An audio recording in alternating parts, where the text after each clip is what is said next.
The old wooden door of Murphy's Tavern creaked as it opened every Tuesday evening at exactly 6:30.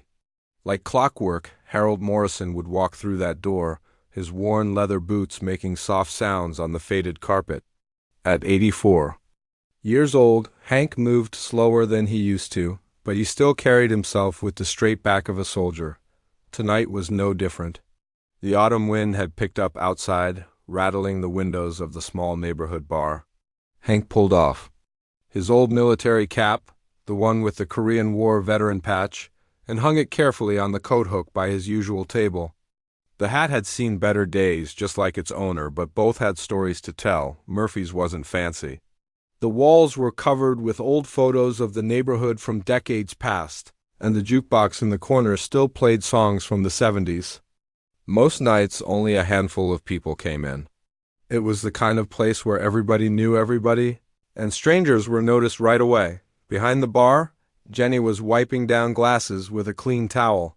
She'd been working there for almost 10 years now, and she knew every regular customer by name.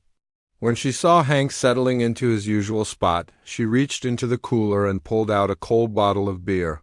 She didn't even need to ask what he wanted anymore. "Evening, Hank," she called out with a warm smile as she walked over to his table. "How was your day?" "Can't complain," Hank replied, the same answer he gave every week. His voice was soft but steady, with just a hint of his old Kentucky accent still showing through. "Weather's getting cold again." Jenny set the beer down in front of him, along with a small basket of peanuts. She knew he wouldn't eat many, but it was part of their routine. "Fall's coming early this year," she agreed. "You need anything else?" Hank shook his head and gave her a gentle nod. "This is perfect. Thank you kindly."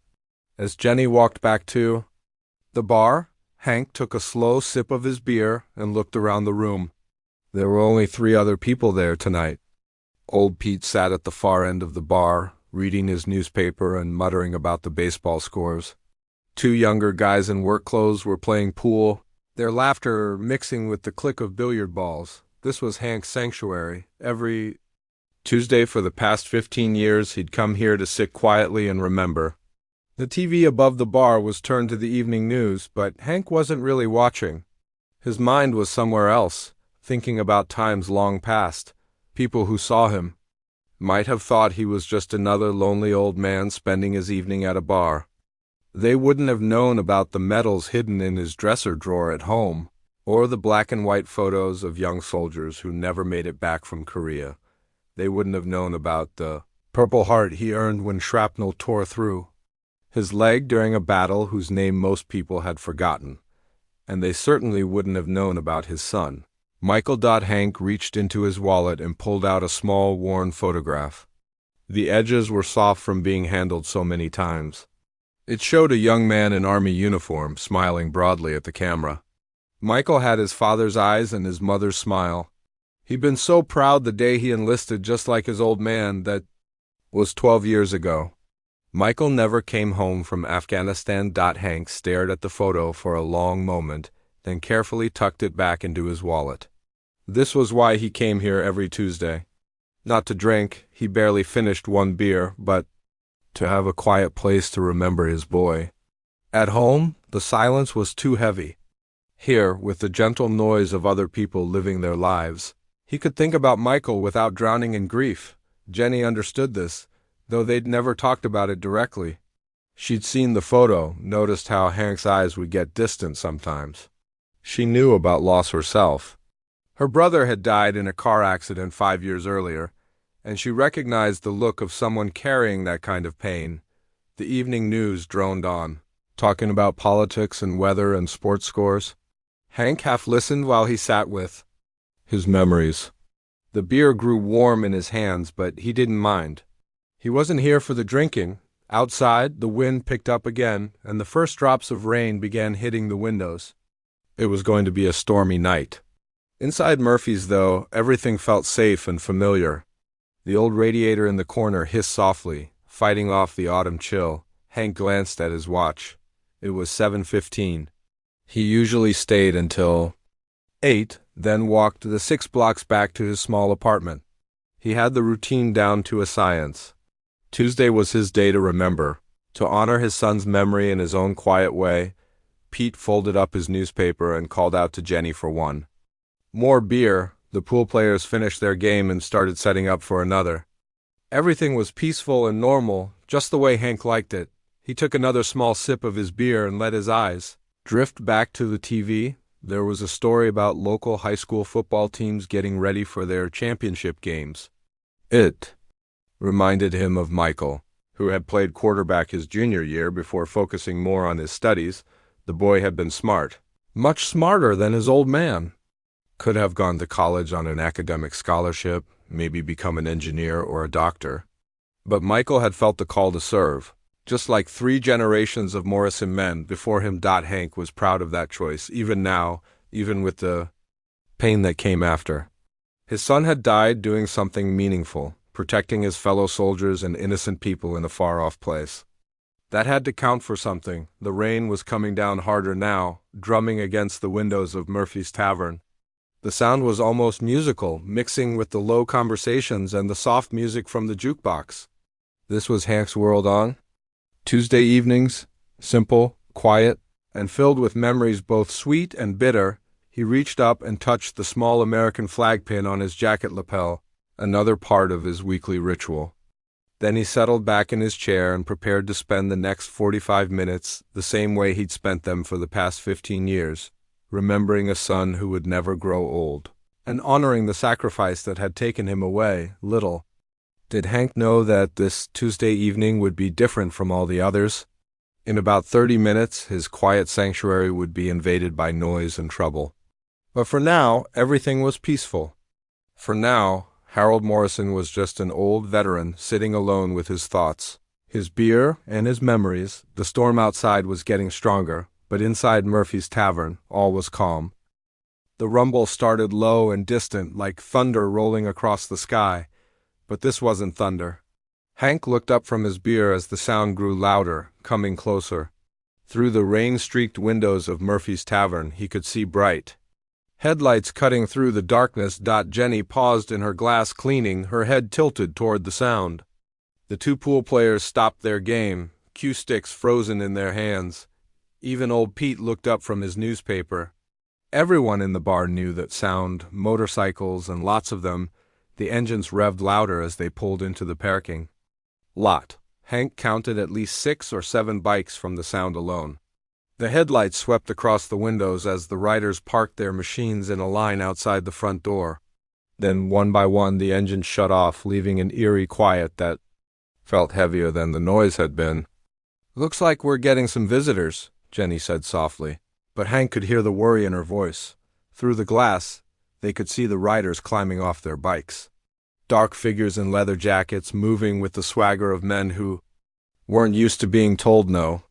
Lightning flashed overhead, lighting up their faces for just a moment. Before plunging everything back into shadow, the front door burst open with such force that it slammed against the wall. Rain and wind rushed in, along with 5 men wearing leather vests covered in patches. Their boots were heavy on the floor, and they brought with them the smell of gasoline and cigarettes. The biggest one walked in first. He had to duck slightly to clear the doorframe, and his shoulders were broad enough to block out most of the light from outside. His beard was thick and gray, and his arms were covered in tattoos that disappeared under his leather vest. The patches on his jacket told a story of clubs and territories that most law-abiding people wouldn't understand. Well, the big man said, his voice loud in the quiet bar. "Look what we found here, boys. A real cozy little place." His friends spread out behind him, filling up the small space with their presence. They were all different sizes and ages, but they shared the same hard look in their eyes. These weren't weekend riders playing dress-up. These were the real deal. Jenny stepped forward, trying to keep her voice steady. "Good evening, gentlemen.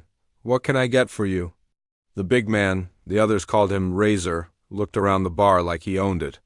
His eyes swept over Pete, who had gone very still at the far end of the bar. They passed over the pool players, who were trying to make themselves invisible. Then his gaze landed on Hank. "Beer," Razor said without looking at Jenny. "Cold ones. And turn that TV up. I can't hear nothing over this rain." Jenny quickly moved to get their drinks. but her hands were shaking slightly as she opened the bottles. The pool players quietly put down their cue sticks and moved to a table in the far corner. Pete folded his newspaper and stared down at his drink, but Hank didn't move. He stayed in his usual seat, his beer still in front of him, watching the newcomers with calm eyes. The bikers took over the center of the bar, their voices getting louder with each drink.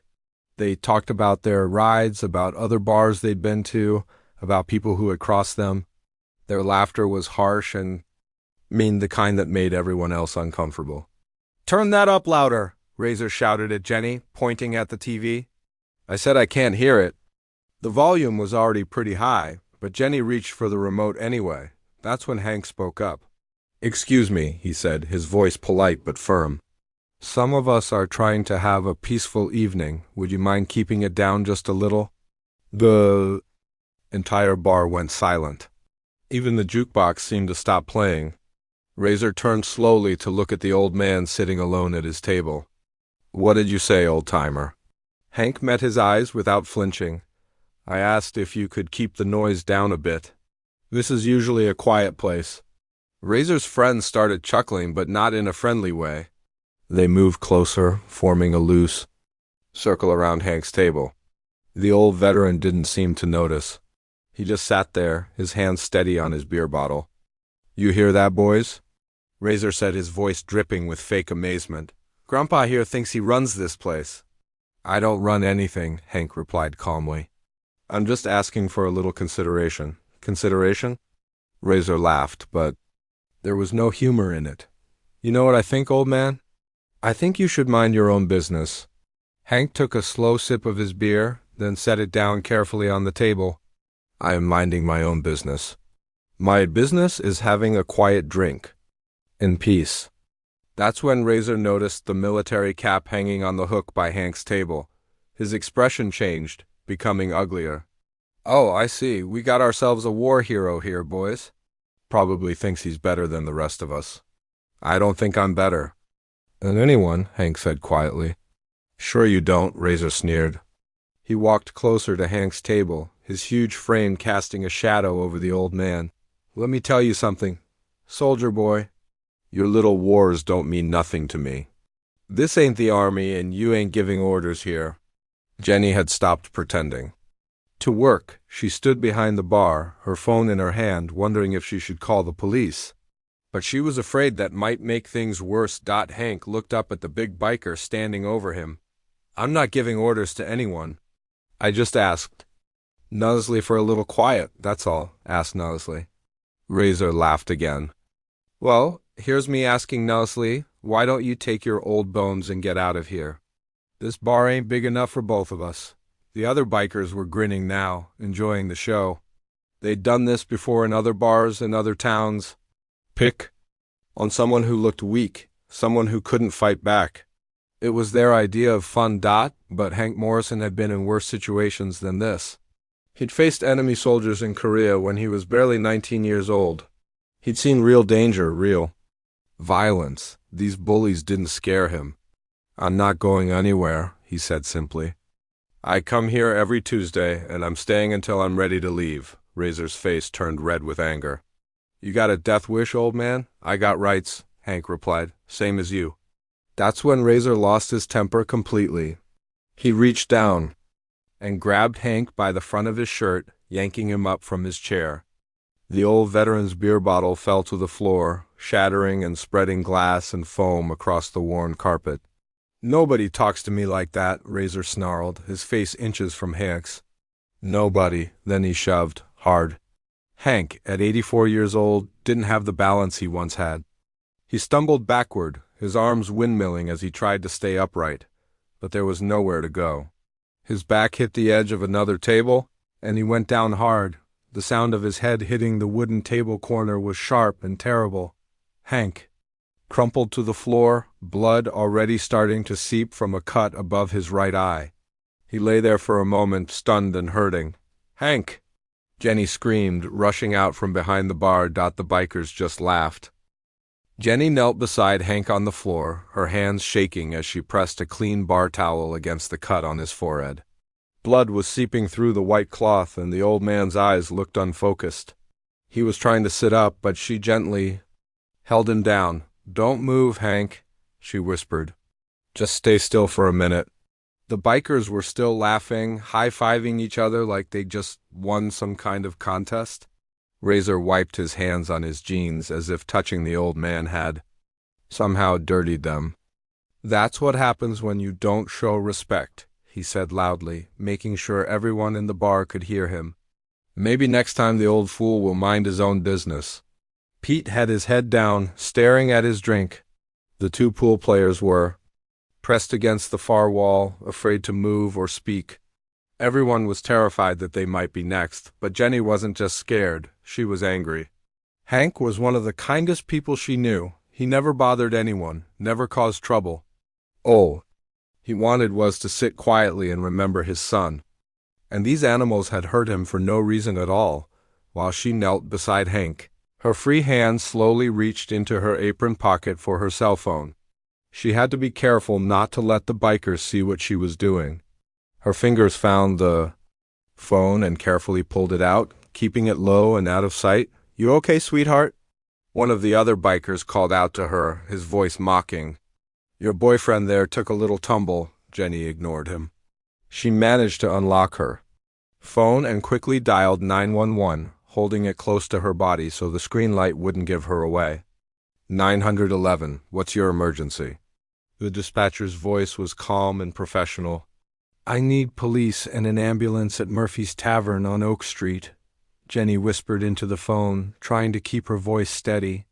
"An elderly man has been assaulted and injured." "Ma'am, I can barely hear you. Can you speak up?" Jenny glanced up at the bikers. They were ordering more beer, acting like nothing had happened. Hank was lying on the floor bleeding, and they were celebrating. "I can't talk louder," she whispered urgently. "There are dangerous people here. Please send help right away." "Units are being dispatched," the operator assured her. "Stay on the line." But Jenny had something else she needed to do. Something she'd never done before, but something that felt right in her heart. She ended the 911 call and scrolled through her contacts until she found a number that Hank had given her too. Years ago, it was labeled "Emergency Contact, Jake." Hank had been very specific when he'd written it down for her. "If anything ever happens to me," he'd said, "and you can't reach me for some reason, call this number. It's my grandson. He's in the military, stationed down south. He'll know what to do." Jenny had tucked the paper away and forgotten about it until now. But looking down at Hank's pale face and the blood on the towel, she knew this qualified as an emergency. Her hands were trembling as she dialed the number. It rang once, twice, 3 times. She was afraid it would go to voicemail, afraid that Jake might not answer a call from a number he didn't recognize. Then a voice answered. "This is Captain Morrison." The voice was young but confident, with just a hint of Hank's Kentucky accent. Jenny felt a wave of relief wash over her. "Captain Morrison? This is Jenny from Murphy's Tavern. I work where your grandfather comes for drinks. He's been hurt." There was a moment of silence on the other end. Then the voice became sharp and focused. "What happened? How bad is he hurt?" "Some bikers came into the bar," Jenny whispered, glancing up to make sure Razor and his friends weren't listening. "Your grandfather asked them to keep the noise down, and one of them pushed him." He hit his head on a table. "He's bleeding and seems confused." "Are the bikers still there?" "Yes, they're acting like nothing happened. I called 911, but I thought you should know." "You did the right thing," Jake said, and Jenny could hear him moving around, probably getting ready to leave wherever he was. "What's the address of the bar?" Jenny gave him the address, then added, "Captain Morrison, your grandfather talks about you sometimes. He's very proud of you." "He's the best man I know," Jake replied, his voice tight with emotion. "I'm coming. Keep him safe until I get there." The line went dead. Jenny put her phone away and looked down at Hank. His eyes were clearer now, and he was trying to sit up again. "Easy, Hank," she said softly. "Help is coming." "I'm fine," he mumbled, though. The blood on the towel said otherwise. "Just got my bell rung a little. You're not fine. You need to see a doctor." Hank managed a weak smile. "I've had worse." In Korea, I caught some shrapnel in my leg and kept fighting for 2 more hours before I even noticed. Despite everything, Jenny almost smiled. That was Hank, tough as nails, even at 80-4. Meanwhile, 60 miles away at Fort Campbell, Captain Jake Morrison was grabbing his gear and running toward the barracks where his unit was stationed. The 160th Special Operations Aviation Regiment didn't usually get involved in civilian matters, but this wasn't just any civilian matter. This was family. Jake burst through the door of the ready room, where several of his fellow pilots were relaxing after their evening training exercise. They looked up in surprise as he started pulling on his flight suit. "Jake, what's going on?" asked Lieutenant Colonel Williams, the unit's commanding officer. "We're done for the night." "Sir, I need to request emergency leave," Jake said, his voice tense. "My grandfather's been assaulted by a biker gang. He's 84 years old and he's hurt." The room went quiet. These men had all been through combat together. They'd saved each other's lives more times than they could count. When one of them had a family emergency, it became everyone's emergency. "Where?" Williams asked. "Murphy's Tavern on Oak Street, about an hour north of here. The guys who hurt him are still there, probably waiting for the police to show up so they can intimidate everyone into not pressing charges." Williams nodded slowly. He'd seen this kind of thing before. Gangs that preyed on innocent people, especially the elderly, counting on fear and intimidation to get away with it. "How many of them?" he asked. "At least 5, from what I was told." Williams looked around the room at the other pilots and crew members. These weren't just soldiers, they were some of the most elite aviators in the military. And they all understood what it meant to have family. "Your grandfather, he's a veteran?" Williams asked. "Korean War, Purple Heart recipient." "He's the reason I joined the service in the first place." That settled it for Williams. He'd grown up hearing stories about the Korean War veterans, the forgotten heroes who'd fought in the forgotten war.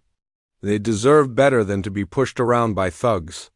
"Saddle up," he announced to the room. "We're taking a flight?" "Sir?" one of the younger pilots asked. "Is this official?" Williams smiled grimly. "Let's call it a training exercise. Night operations in urban environment. We'll file the paperwork later." Within minutes, the entire ready room was in motion. These men could go from zero to airborne faster than any unit in the world. Tonight they had extra motivation back at Murphy's Tavern. Jenny was still kneeling beside Hank when she heard the distant sound of sirens. The police were coming, just like the dispatcher had promised. But she had a feeling that wouldn't be the only help arriving tonight. She looked down at the old veteran, who was trying to clean blood off his forehead with the back of his hand. "Hank," she said softly, "I called your grandson." His eyes widened in surprise. "You called Jake? How did you? I gave you his number, didn't I?" 2 years ago, for emergencies." Hank was quiet for a moment. Then he smiled, and despite the blood and the pain, it was a proud smile. "That boy's going to be worried sick," he said. "I hope he doesn't do anything foolish." If only he knew what was already in motion. 60 miles away, 2 Black Hawk helicopters were spinning up their rotors, and some of the most highly trained soldiers in the world were preparing for a mission that had nothing to do with national security and everything. To do with family honor. The storm outside was still raging, but a bigger storm was coming. And this one had rotors. The first police car arrived 15 minutes after Jenny made the call. Its flashing red and blue lights cut through the darkness as it pulled into the parking lot of Murphy's Tavern. Officer Davis stepped out, adjusting his radio and looking at the line of motorcycles parked outside the bar. He'd dealt with this gang before. They were trouble wherever they went, but they were also smart about it. They knew exactly how far they could push things without crossing the line into serious criminal charges. Usually, by the time the police arrived, any witnesses were too scared to talk. Davis walked through the front door and immediately saw the scene. An elderly man was sitting in a chair now, holding a bloody towel to his forehead. A young woman, who must be the bartender, was standing beside him, looking worried. And 5 leather-clad bikers were clustered around the bar, acting like they owned the place. "Evening, folks," Officer Davis said, his hand resting casually on his radio. Got a call about a disturbance. Razor turned around with a big, fake smile on his face. No disturbance here, officer. Just having a few drinks with the boys, right, everyone? His friends nodded and grinned. They'd played this game before. Davis looked over at Hank, who was clearly injured. Sir, are you okay? Do you need medical attention? Before Hank could answer, Razor jumped in. Poor old guy took a fall, slipped on some spilled beer. We were actually trying to help him up when you arrived. That's not what happened, Jenny said firmly, stepping forward. This man pushed him down deliberately. Razor's smile disappeared for a moment, then came back even brighter. Now, sweetheart, you were behind the bar washing glasses. You didn't see nothing clearly. The old-timer just lost his balance. Davis had been a cop for 12 years.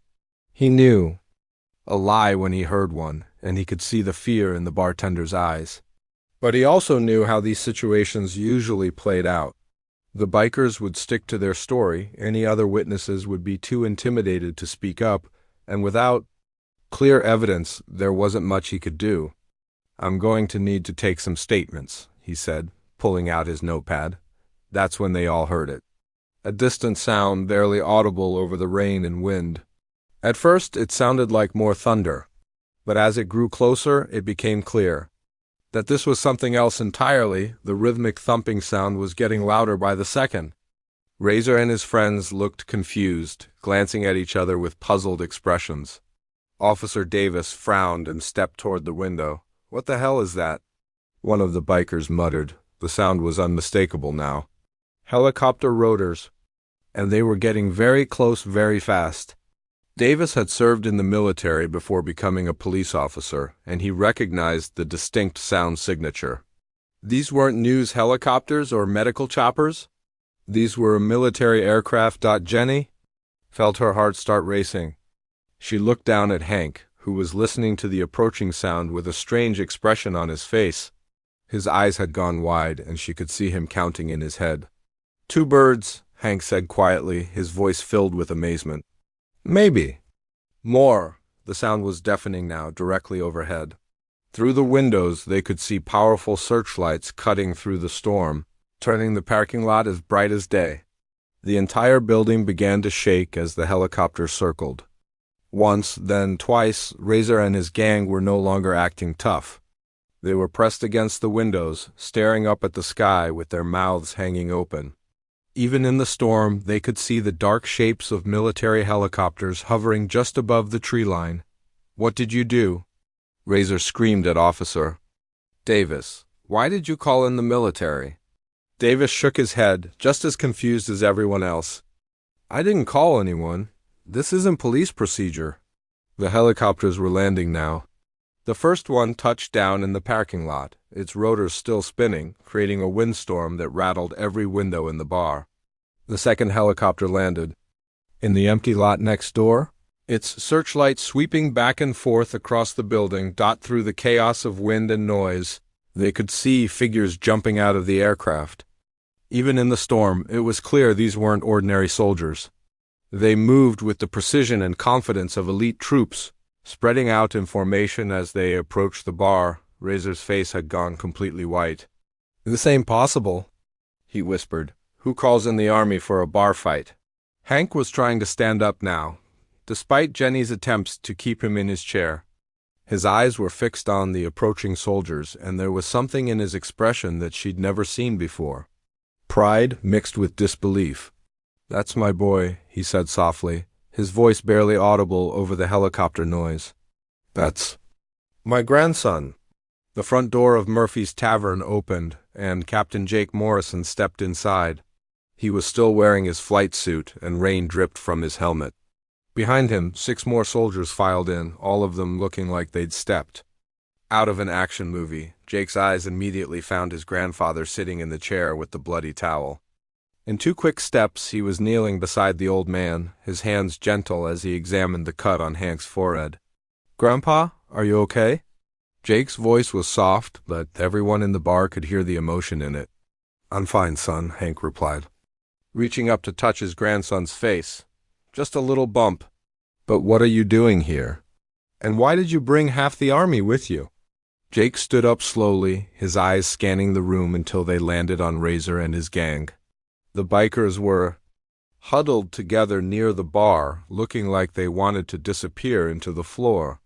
Someone hurt my grandfather, Jake said, his voice calm but carrying an edge that made everyone in the room pay attention. I came to make sure he was safe. Officer Davis stepped forward, his hand still on his radio. Captain, I'm Officer Davis. With the local police. This is my jurisdiction. Jake turned to him and nodded respectfully. Of course, officer. We're not here to interfere with your investigation. We're just concerned family members. Family members who travel by military helicopter?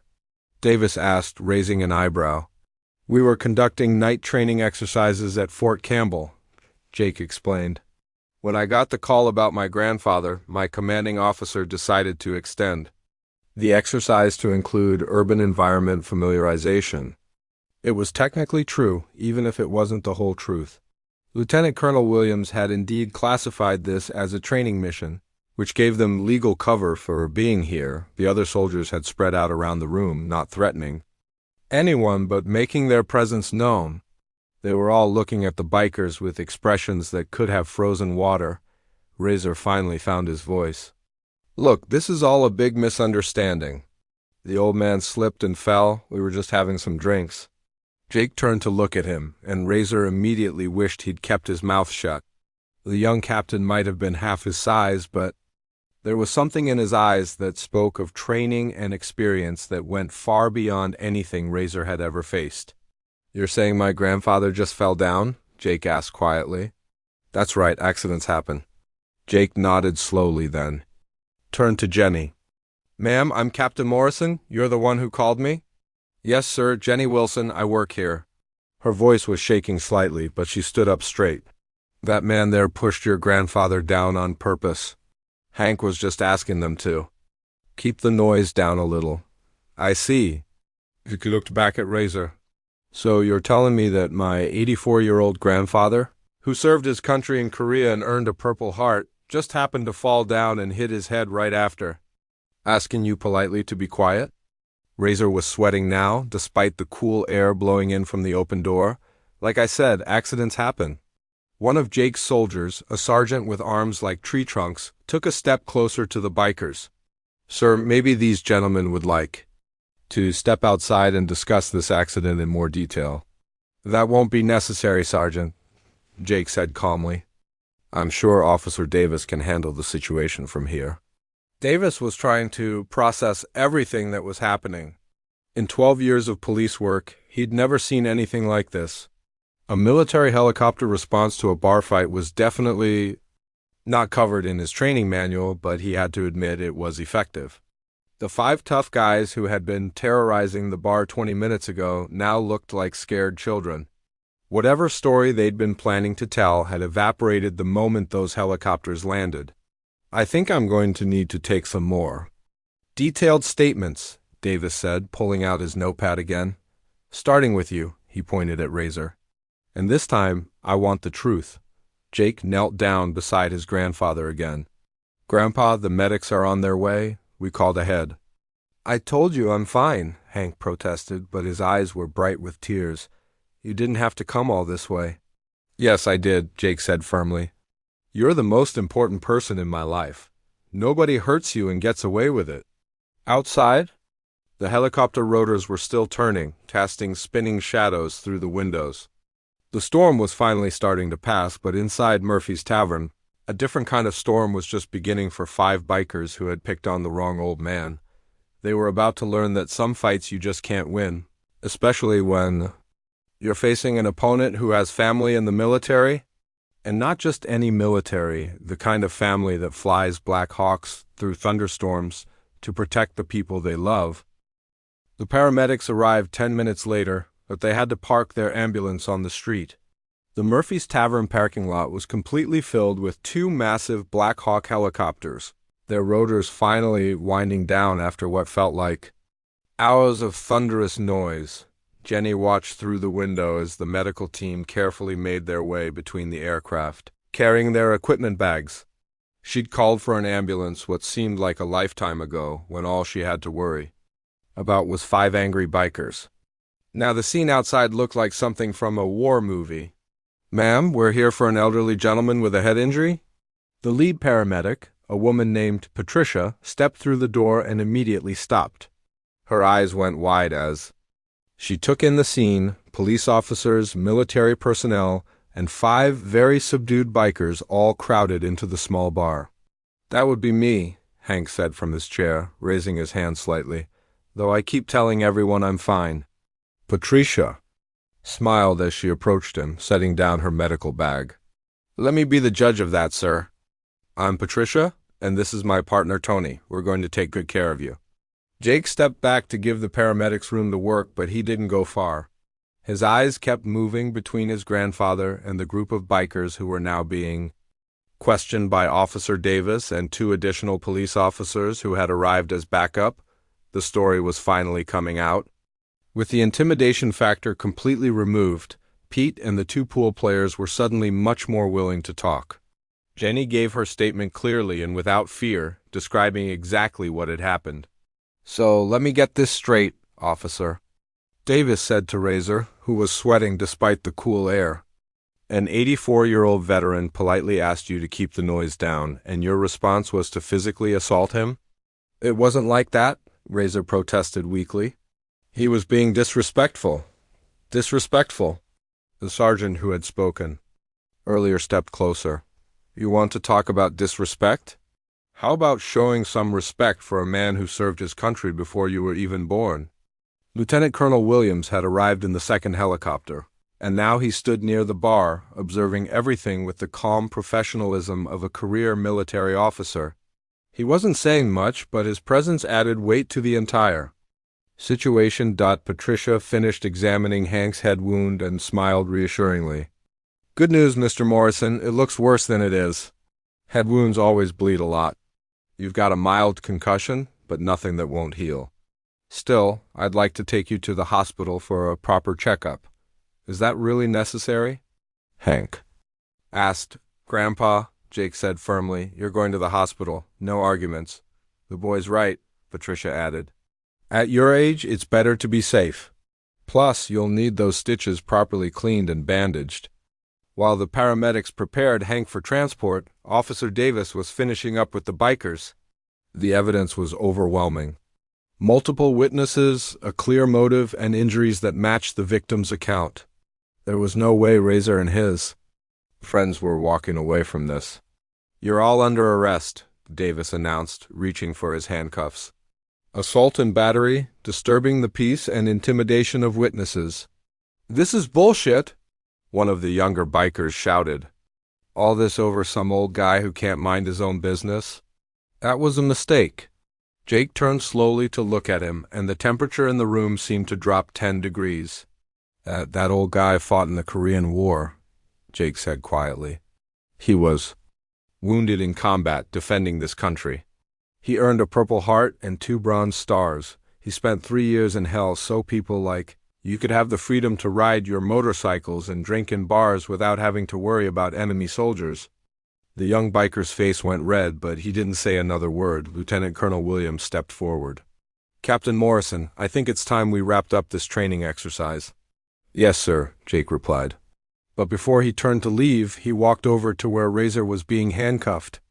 "I want you to understand something," Jake said, his voice calm but carrying absolute authority. "My grandfather is the kindest, most decent man I've ever known.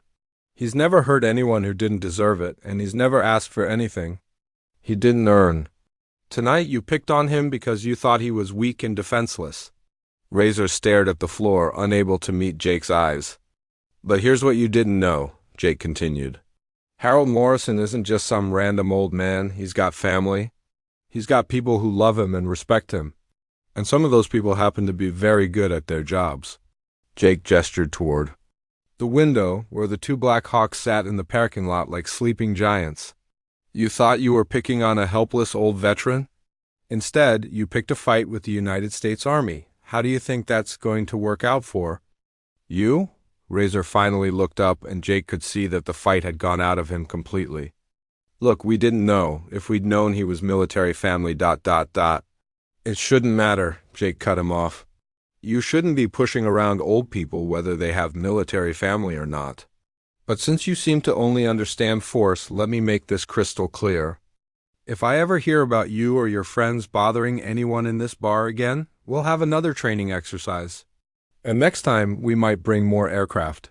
The biker nodded quickly, his earlier arrogance completely gone. Patricia was ready to transport Hank to the hospital. They'd loaded him onto a stretcher, though he kept insisting he could walk. As they prepared to wheel him outside, he reached out and grabbed Jake's hand. Son, I appreciate what you did tonight, but you didn't have to bring the whole cavalry. Jake squeezed his grandfather's hand gently. Yes, I did, Grandpa. You taught me that family always has each other's backs.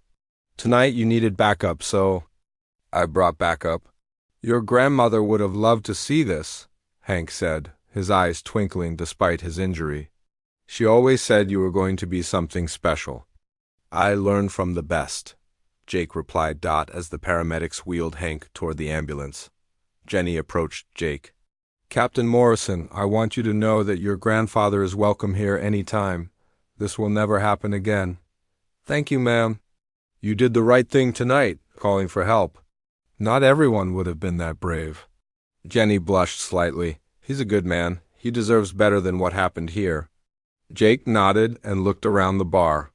The bikers were being led away in handcuffs, and the other customers were starting to relax for the first time all evening.